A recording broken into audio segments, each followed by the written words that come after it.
Je me suis allongé un moment sur le canapé et une parole m'a merveilleusement vivifié. J'étais tellement heureux et reconnaissant envers Dieu, vous savez. Et ma femme qui était en train de lire une prédication, elle était assise et lisait, et tout à coup, elle m'a dit, écoute, je voudrais te lire une parole qui est écrite dans cette prédication. Et cette parole m'a tellement béni et m'a tellement fortifié. Une parole, une phrase de lui, ça suffit. Ça suffit déjà. Et alors la joie du Seigneur est déjà là. La joie dans le Seigneur. Et elle a lu, comme le dit frère Branham, Balaam devait maudire le peuple de Dieu. Ou il voulait maudire le peuple de Dieu. Mais Dieu ne l'a pas permis. Et frère Branham dit là, ils ont commis tant d'erreurs. Ils ont commis tant de péchés que Balaam pensait en effet qu'il ne restait plus rien d'autre pour le peuple qu'une malédiction. Mais Dieu ne maudit pas si vite ses élus. C'est écrit. C'est ce que dit le prophète dans cette prédication. Oh, c'était comme un baume dans mon cœur. Car auparavant, il est dit qu'ils ont commis tant d'erreurs, dit frère Branham, et tant péchés irritant Dieu en tout. Et d'un point de vue humain, on aurait dû dire, c'est fini. La malédiction est là. Mais, frère Branham dit, comment Dieu pourrait-il maudire ceux qu'il a élus? C'est impossible. Dieu ne l'a pas fait. Nous, les humains, nous le ferions très vite. Mais ce n'est pas possible. Dieu est merveilleux. Et cela a tellement fortifié et vivifié, rafraîchi mon cœur. Et j'en suis tellement heureux à ce sujet. Et j'ai pensé, oh Dieu, c'est peut-être justement cette parole dont j'avais besoin. On réfléchit ainsi à soi-même, à sa propre vie, à tout. Et quand on se regarde, vous le savez vous-même, quand on se regarde, on ne trouve rien de bon, n'est-ce pas? Rien de bon. Mais louange et remerciement. Aux yeux de Dieu, nous sommes ce que nous sommes. Nous sommes les élus, nous sommes ses enfants, nous sommes son peuple élu. Et cela nous rend si heureux. Je voudrais peut-être juste lire un verset du psaume avant la prière. Le psaume 91, le psaume 91. Psaume 91, il est écrit 91, psaume 91. Celui qui demeure sous l'abri du Très-Haut et qui repose à l'ombre du Tout-Puissant. Verset 2. Qui dit au Seigneur, tu es mon refuge et ma forteresse, mon Dieu, en qui je me confie. C'est merveilleux. Nous l'avons déjà exprimé dans les cantiques, ou plutôt, ces cantiques l'ont exprimé. Ils ont exprimé leur confiance dans le Seigneur. Et ici, le psalmiste l'exprime également. Au verset 2, mon refuge et ma forteresse, mon Dieu, en qui j'ai confiance. Au verset 3, car c'est lui qui te sauve du piège de l'oiseleur, de la peste maléfique. Verset 4, il te couvre de ses plumes. Et sous ses ailes, tu trouves refuge. Sa fidélité est un bouclier et une cuirasse. Verset 5, tu ne craindras ni les terreurs de la nuit, ni la flèche qui vole de jour. Verset 6, ni la peste qui marche dans le noir, ni la peste qui détruit en plein midi. Verset 7. Si 1000 tombent à ton côté, si 10 000 à ta droite, tu ne seras pas atteint. Verset 8. Non, Tu le verras seulement de tes yeux. Tu verras la rétribution des méchants. Verset 9. Oui, toi, ô Seigneur, tu es mon refuge. Tu as choisi pour refuge le Très-Haut. Verset 10. Aucun mal ne t'arrivera. Aucun fléau n'approchera de ta tente. Verset 11. Car il enverra ses anges pour te garder dans tous tes chemins. Verset 12. Ils te porteront sur leurs bras afin que tu ne heurtes point de pied. Verset 13. Tu marcheras sur le lion et l'aspis. Tu fouleras les lionceaux et les serpents. Verset 14. Parce qu'il m'aime et s'attache à moi, je le délivrerai. Parce qu'il connaît mon nom, je le protégerai. Verset 15. S'il m'appelle, je lui répondrai. Je me tiendrai à ses côtés dans la détresse. Je le rendrai libre et honoré. Verset 16. Je le rassasierai de longue vie et je lui ferai voir mon salut. Louange et remerciements. Levons-nous et prions. Du fond de mon cœur, aussi pour cette heure de grâce. Je te remercie, ô Dieu, de nous permettre d'être à nouveau ici pour louer ton Saint-Nom. Seigneur, nous ne méritons que ta colère, mais tu nous accordes ta grâce. Alléluia. Loué sois-tu et merci à toi, Seigneur. Tu continueras à nous bénir ce soir, ô Dieu. Tu continueras à nous parler par ta parole, Seigneur. Seigneur, nous savons que ton aide est proche, Seigneur. Alléluia. Tu es notre aide, tu es notre force. Tu es devenu tout pour nous.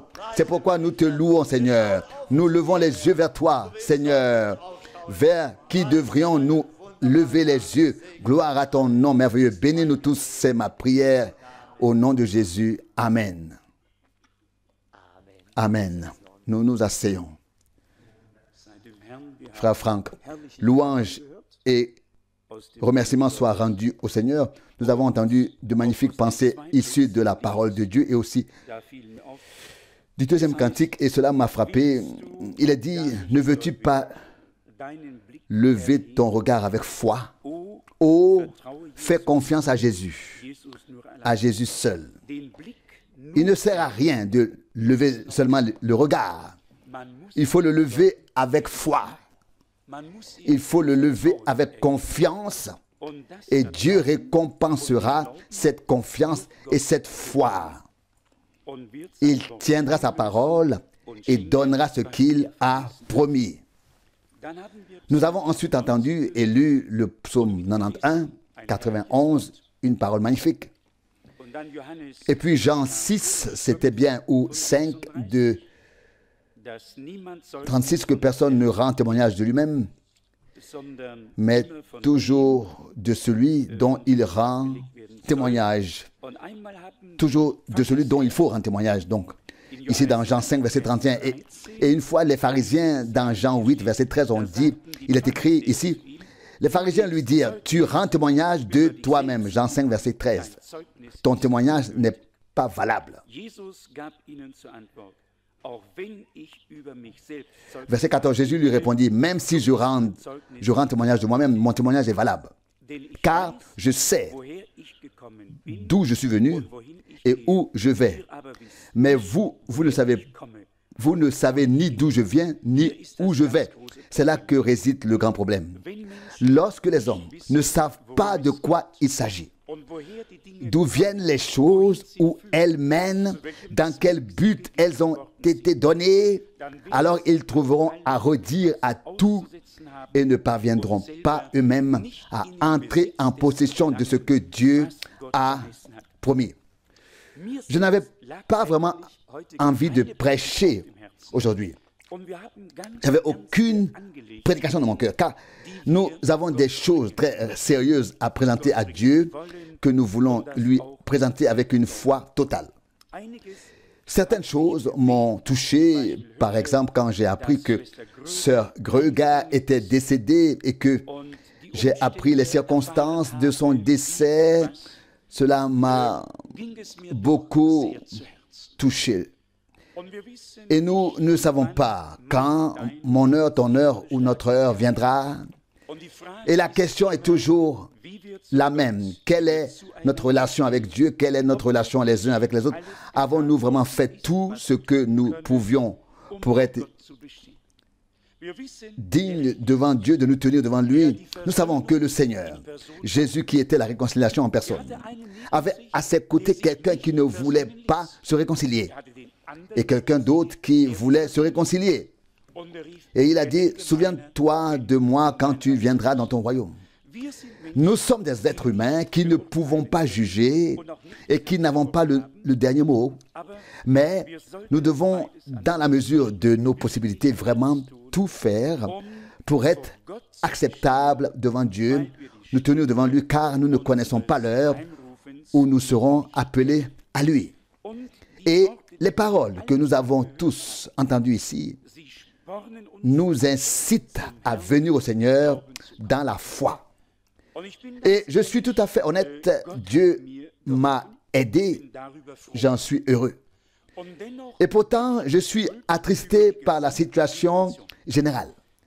Et aujourd'hui, j'ai lu le livre d'Esther dans la Bible. Je l'ai lu rapidement.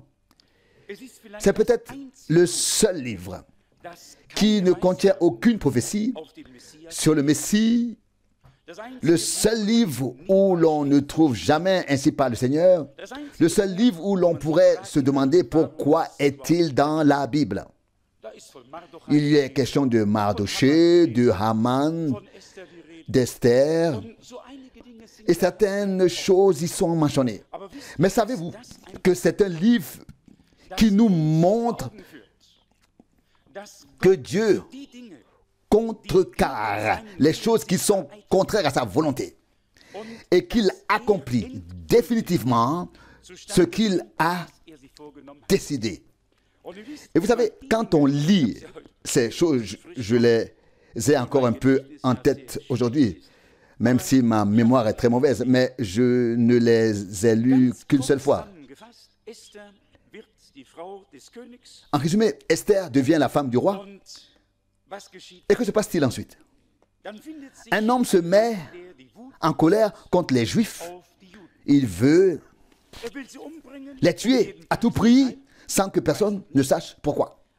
Mais il a une colère qu'il veut exprimer d'une manière ou d'une autre. Et vous savez quoi? Il s'est immédiatement mis en colère contre Mardoché, parce qu'il avait appris que ce Mardoché était juif. Et cela ne lui plaisait pas. Il voulait immédiatement régler son compte avec lui et a fait ériger un poteau de 50 mètres et a cherché la première occasion pour prendre cet homme à ce poteau. Je vais vous lire quelques passages de ce texte à propos de cet homme-là, appelé Haman. C'est un personnage étrange, mais il est dans la Bible et nous devons en tirer une leçon. Il est écrit ici au chapitre 2, verset 10. Esther ne révéla à personne son origine juive, ni sa famille, car Mardoché lui avait interdit d'en parler. C'était donc une mauvaise chose dans le royaume des Perses, qui correspond aujourd'hui à l'Iran, de révéler cela. Et maintenant au chapitre 2, oui, ici au chapitre 2,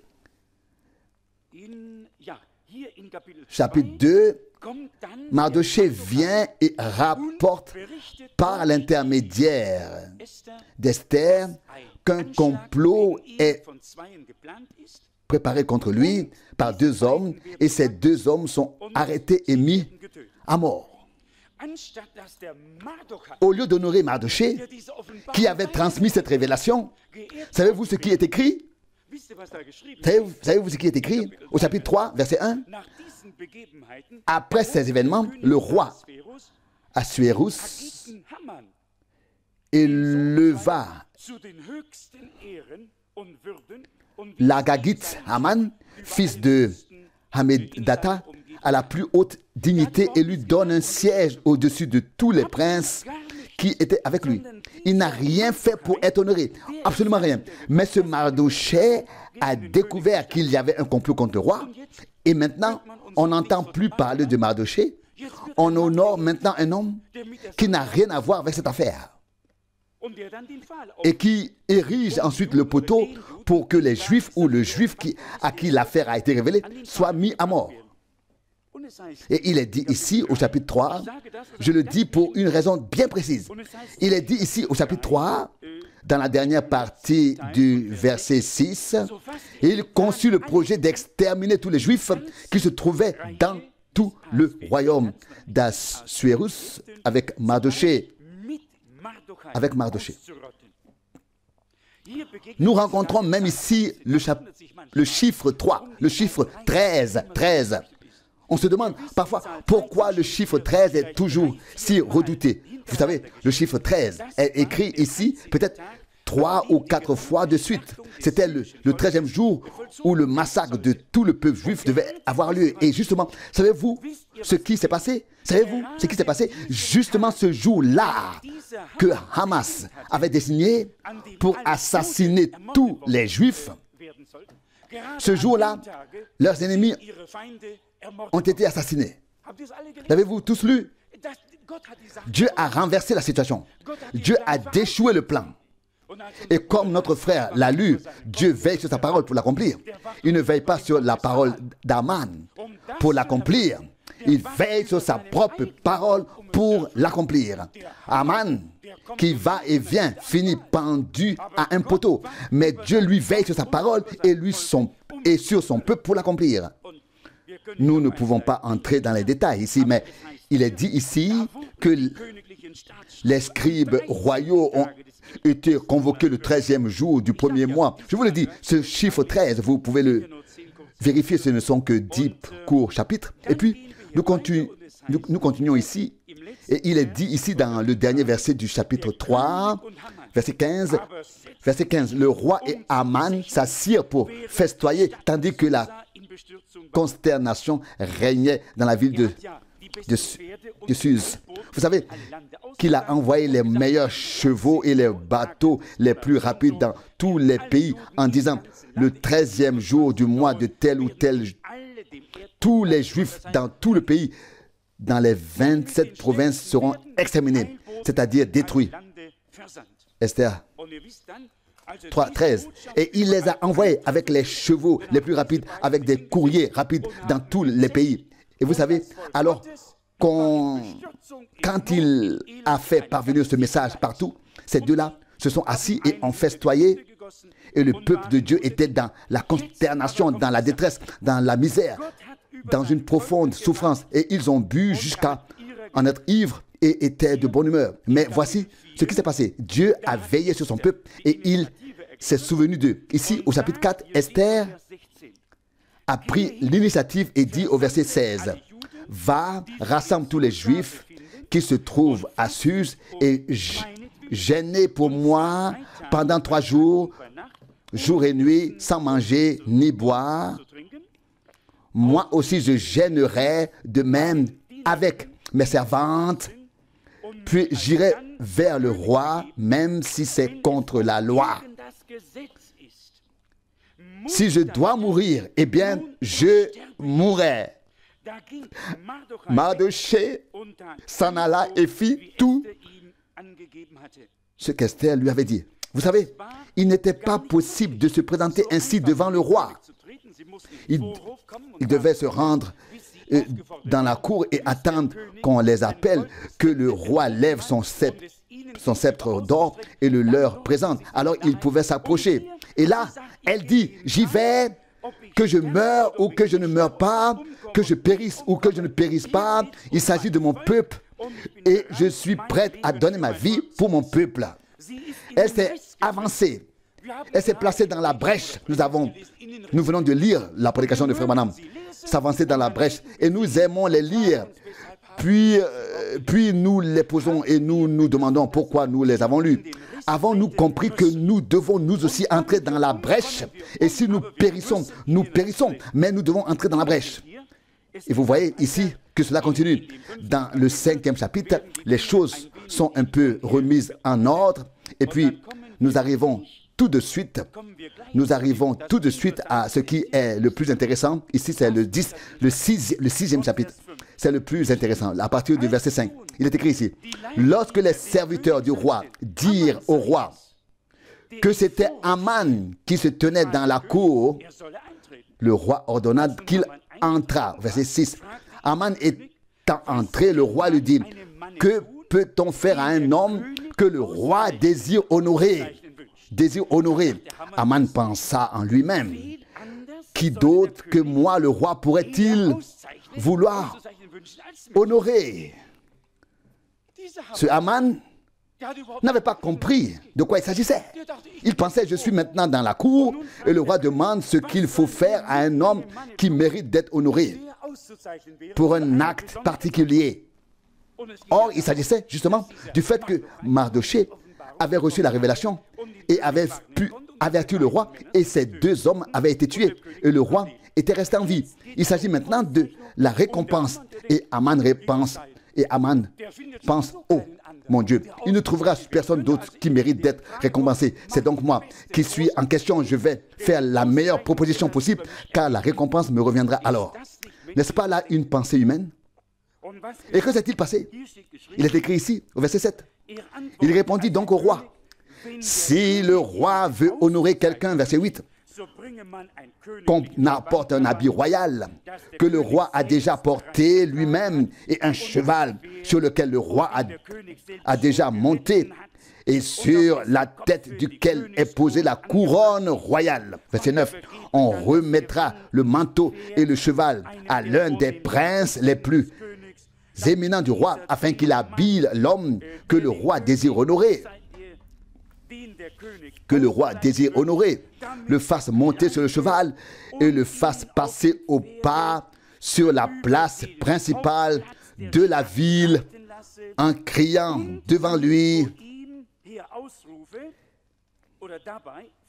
C'est ainsi qu'on traite l'homme que le roi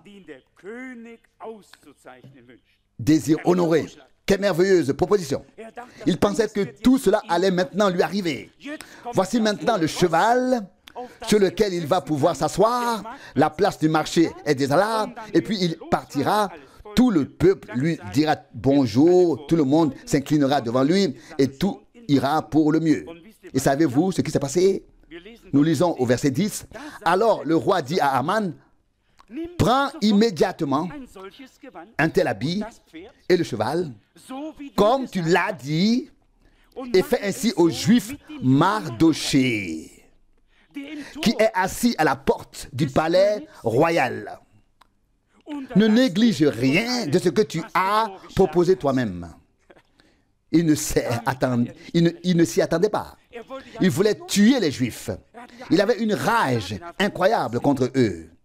Il ne s'était jamais attendu à ce que cet homme, qui semblait être son ennemi juré, soit couronné ou honoré. Verset 10. Ne retarde pas la chose et fais tout ce que tu as proposé. Verset 11. Aman alla chercher les vêtements nécessaires. Pouvez-vous imaginer ce que cela représentait pour lui? Celui qui voulait assassiner, il doit maintenant lui chercher les vêtements royaux, aller chercher le cheval sur lequel il voulait monter et accomplir toute cette histoire devant le roi. Et il est dit, verset 11, Aman alla chercher les vêtements nécessaires et le cheval revêtit. Mardochée le fit monter sur le cheval et le conduisit dans la place principale de la ville en criant devant lui. C'était quelque chose, hein? C'est ainsi qu'on traite, verset 11, l'homme que le roi veut honorer. Il devait maintenant sonner de la trompette devant quelqu'un d'autre, devant qui il n'aurait jamais voulu le faire. Il y a ici quelque chose d'important pour ceux qui lisent toute l'histoire jusqu'à la fin. Ici, par exemple, au chapitre 7, verset 6, il est écrit, Esther répondit, l'adversaire et l'ennemi, c'est le méchant Aman. Elle a même invité à un repas et a dit, je dois inviter Aman et alors tout ira bien. Et c'est ce qui s'est passé. Elle l'a invité, il est venu pensant qu'il allait être honoré et là, tout a basculé. Ce qu'il voulait faire à quelqu'un d'autre, lui est finalement arrivé à lui-même. Je me demande si Dieu a changé. Et nous répondons tous non. Et nous devons vraiment faire très très attention à ce que nous faisons aux autres, afin que cela ne nous arrive pas à moi, à toi. Et je suis honnête, j'ai dit au Seigneur dans ma prière, mon Dieu, cela ne m'aide pas de connaître les erreurs ou les fautes des autres. Cela ne m'aide que si je reconnais et si je sais où je ne suis pas là où je peux être. Si j'approuve de la tête quand une parole touche quelqu'un d'autre, alors la prédication n'a pas été, la prédication ne m'a pas été adressée. Alors, je dois vraiment approuver de tout mon cœur les paroles qui sont prêchées. Si elles m'ont touché, si elles ne touchent que les autres, alors nous sommes assis, ou je suis assis en vain sur le coup de la parole. Maintenant, ici au verset 17 du chapitre 8, j'ai presque terminé et il est dit, au verset 17, chapitre 8, verset 17, dans toutes les provinces et dans toutes les villes, partout où parvenait la décision et le décret du roi, il y avait parmi les Juifs de la joie et des réjouissances, des festins et des jours de fête. Et beaucoup de païens du pays se convertissaient au judaïsme parce que la crainte des Juifs s'était parce que la crainte devant les Juifs s'était emparée d'eux. Lorsque Dieu a renversé le sort des Juifs, les païens se sont soudainement convertis et se sont convertis au judaïsme, car ils ont vu que Dieu avait déjoué le mauvais dessein du meurtrier, qu'il avait veillé sur sa parole et sur son peuple, qu'il avait renversé leur sort et livré leurs ennemis entre leurs mains. Et il est dit ici, il y avait partout dans la population juive, oui, attendez, pas seulement dans la population juive, mais attendez, laissez-moi lire attentivement. Il y avait chez les Juifs de la joie et des cris de joie, des réjouissances et des jours de fête. Oui, il y avait donc chez les Juifs de la joie et des cris de joie, des jours de fête et des jours de réjouissance, et une grande partie de la population païenne du pays se convertit au judaïsme. Verset 17. Donc, si Dieu change mon destin et le tien, s'il peut nous accorder sa grâce, si nous venons vraiment à lui de manière à ce qu'il puisse nous aider, certains le verront certainement. Et la crainte de Dieu s'abattra sur eux. Et nous verrons sans effort que la main du Seigneur et l'Esprit de Dieu s'abattent sur les gens et qu'il les conduira lui-même à la repentance et au renouveau. Toute cette histoire a pris une grande importance pour moi. Et si nous sommes ici aujourd'hui pour prier, nous devrions demander à Dieu de tout notre cœur. Nous ne devons pas nous disperser dans la prière. Chacun priant pour ceci ou cela, nous pouvons le faire chez nous à la maison. Ici, nous devons présenter une requête de prière, une requête qui revêt une importance particulière. Nous concentrer sur cette requête et la remettre entre les mains de Dieu pour voir s'il nous exauce et s'il répond. Cette histoire m'a appris que Dieu est aux côtés de son peuple. Et dans les heures les plus sombres et les épreuves où ils ne savaient plus quoi faire, Dieu leur a préparé une issue de sortie par sa grâce à la dernière minute. Car déjà, selon le texte, la nouvelle avait été répandue partout par des messagers à cheval dans 127 districts. Et le jour et le mois où le peuple juif devait être exterminé avait été fixé. Et vous savez que si l'ennemi le pouvait, il anéantirait le peuple de Dieu et qu'il n'y aurait plus d'échappatoire. Mais Dieu ne le permet pas. Nous ne sommes pas nés de nouveau pour être corrompus par l'ennemi. Nous sommes nés de nouveau pour vivre pour Dieu, pour trouver grâce auprès de lui et pour avancer dans la foi afin qu'il nous bénisse. Oui, qu'il nous aide vraiment, qu'il puisse nous assister. Je pense que Dieu a vraiment fait suffisamment de choses et que les épreuves peuvent aller jusqu'au bout. Ce que Dieu a fait restera fait pour l'éternité. Aucun homme ne peut nous enlever cela.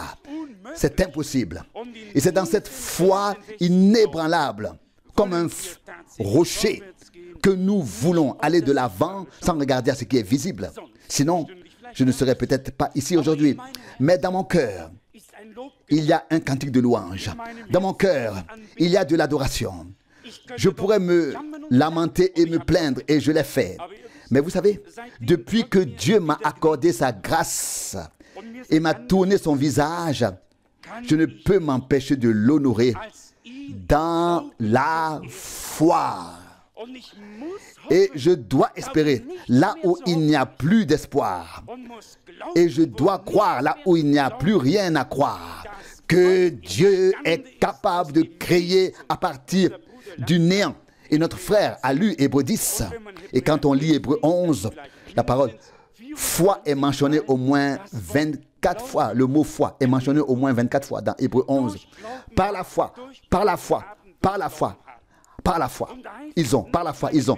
Et il n'est pas dit à cause de moi, par révélation ou par ceci ou cela, mais c'est par la foi que ces hommes ont vaincu des royaumes. Hébreux 11, 33, Hébreux 11, 5. Les morts ont ressuscité, c'était la foi. Ils n'ont pas attendu un mouvement du vent ou quoi que ce soit d'autre. Ils ont cru en Dieu à l'heure de l'épreuve. Et dans cette foi, Dieu les a soutenus et Dieu a honoré cette foi et les a aidés là où personne n'aurait pu les aider. Dites-moi, qui aurait pu aider ces pauvres juifs à cette époque? Qui? Y avait-il un seul homme qui aurait pu les aider? Dieu a intervenu et a envoyé Esther à l'avance dans le palais royal afin que toute l'affaire soit connue au plus haut niveau et puisse être ordonnée et réglée à partir de là de la part de Dieu. Et je crois que Dieu est notre roi et que sa cause est menée au plus haut niveau. C'est l'affaire du plus grand et du plus grand roi de tous les rois et seigneur de tous les seigneurs. Il ne peut pas faire autrement que de tenir parole, de veiller sur sa parole pour l'accomplir et aussi envers son peuple qui est maintenant tout simplement béni. Non pas à cause de ses mérites, mais par grâce, en raison de l'élection que Dieu a faite avant même la fondation du monde. Alors que frère Rousse lisait l'introduction, j'ai pensé que les chérubins se couvraient le visage lorsqu'ils entraient en présence de Dieu. Que va-t-il advenir de toi? Que va-t-il advenir de moi? Où pouvons-nous nous présenter et nous faire entendre devant le Dieu saint? Où? Mais lorsque nous nous approchons de la croix et que nous voyons qu'il s'est réconcilié avec nous, nous ne pouvons que croire. Sa croix couvre ma faute. Son sang me rend pur et sans péché. Ma volonté appartient à mon Dieu. Je place ma confiance en Jésus seul. L'incrédulité envers l'œuvre de rédemption accomplie est la seule chose qui puisse nous briser le cou. Car l'incrédulité envers ce que Dieu a fait ne pourra probablement pas être pardonnée. Et c'est là le péché dont frère Branham a toujours parlé. Il dit, l'origine, le concept originel du péché est l'incrédulité, d'où découle en réalité tout le reste. Croyons de tout les fibres de notre cœur, là où il semble n'y avoir plus rien à croire ou à espérer, là où il ne semble plus y avoir d'espoir. Mais notre Dieu est notre espérance. Il est une espérance vivante. Et parce qu'il vit, nous avons également reçu une foi vivante par lui. Et nous sommes convaincus qu'il achèvera son œuvre. Ce soir, concentrons-nous sur son œuvre, sa cause, sa chose, nos frères et sœurs, et remettons-les lui sincèrement de tout notre cœur.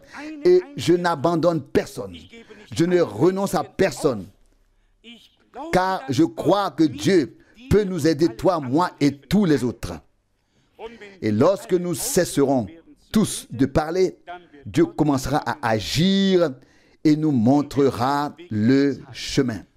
On peut effectivement, dans chaque situation, exposer son point de vue. Quelqu'un d'autre peut exposer le sien. Et chacun peut avoir raison de son point de vue. Seul Dieu sait si c'est juste. Mais une chose est sûre, quand Dieu rendra justice, tout sera vraiment différent pour toi, pour moi, pour tous nos frères et toutes nos sœurs. Et c'est notre désir, notre aspiration que Dieu rende justice. Et où rendra-t-il justice? Là où on croit en lui, là où on lui fait confiance. Je voudrais donc vous demander, sinon, ceci. Lorsque nous prions brièvement et concissément. Laissons notre prochain prier. Soit en cours et laissons les autres tout de suite commencer. À la maison, nous pouvons nous perdre dans la prière pendant des heures. Cela n'a pas d'importance. Mais ici, nous voulons présenter avec détermination la cause de Dieu devant le trône de la grâce afin qu'il puisse à nouveau avoir pitié de nous, nous bénir et aider tous ceux qui sont dans le besoin, quels qu'ils soient. Je vous en prie, vraiment, mes frères et sœurs, et je tiens à le dire clairement. La Bible dit dans 2 Pierre, chapitre 1, à propos de toutes ces vertus, dans l'amour fraternel, il est écrit là, montrer. Ensuite, ajouter l'amour pour tous les hommes. 2 Pierre 1, 7. Pas seulement pour les frères qui sont autour de moi, autour de vous. C'est une chose simple, mais vraiment pour tous les saints. Et s'ils sont différents de nous, cela n'a aucune importance. Que nous ne laissions rien surgir dans notre cœur, mais que nous parvenions à la perfection dans l'amour de Dieu. Il n'y a pas d'autre chemin vers la perfection que l'amour divin, qui est lui-même le lien de la perfection. Et cet amour ne doit pas seulement être exprimé en parole, il doit se manifester réellement dans les actes et dans la vérité. Nous voulons tous,